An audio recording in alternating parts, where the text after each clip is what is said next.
你们背过哪些毕生难忘的绝美诗句？啥意思？就比如我教过你们的那首诗：白日依山尽，黄河入海流。芋头西米露，红烧狮子头。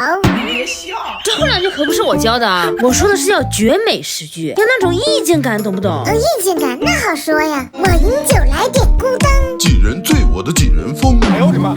哎呀，不要这种，是要有意义的那种。有意义还不简单？这句就很有意义。腰间的肥肉，咔咔掉，人鱼线，马甲线，我想要。这就是减肥的意义。